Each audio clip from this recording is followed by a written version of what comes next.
Oi, meus amores, tudo bom? Bom, meus amores, hoje eu vim mostrar como colocar o som de... Hoje eu vim mostrar como colocar o som das notificações igual do iPhone, igual do iOS, né? Que é a mesma coisa que iPhone. Então, já vai me deixando só, inscrevendo aqui embaixo no canal, apertando as notificações e bora lá pro vídeo. Mas claro, né? Antes, não se esqueçam de me seguir aqui no meu Instagram, que eu mudei o nome dele, tá? Não é mais Julia Queiroz, mudei o perfil também, tá? Agora é Julia com 2 L's e Y, underline Nery normal, underline Queiroz normal, só que com K, tá? Então é só gravar aqui esse nome e me seguirem, que é bem dificinho, tá? Bom, vocês vão precisar desse aplicativo aqui, ó, ZDG, tá? Vocês vão pesquisar aqui na Play Store, assim.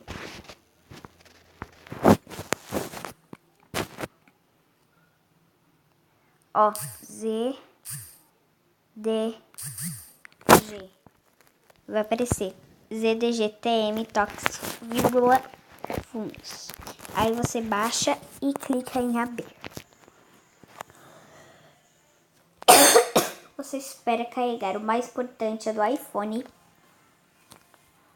Aí vai aparecer que tem várias coisas, mas como é notificações do celular, eu vou colocar os toques do celular notificações. Primeiro vamos para as notificações.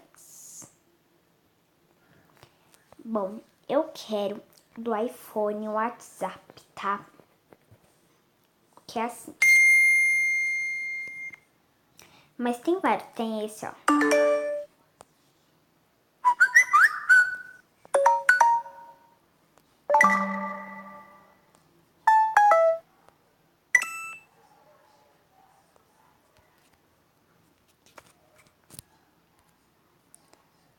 No meu caso, eu vou deixar esse daqui.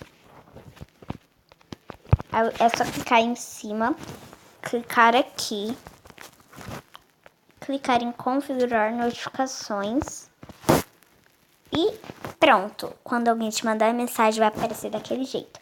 Agora os toques de celular. Eu deixo, ó, esse daqui, né? Ó, mas tem música, ó.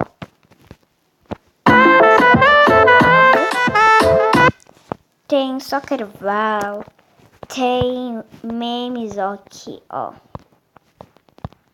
Atualizou, né? Mas tinha do iPad para. Tinha, mas agora atualizou e tem vários outros agora. E eu vou deixar do iPhone, que é assim. Então você clica aqui e pronto. Quando alguém te ligar, vai ficar o toque que você escolheu. Bem legal, né? Bom, mas é assim. É, tipo, muito rápido e fácil, né? Então, um beijão pra vocês e tchau, tchau.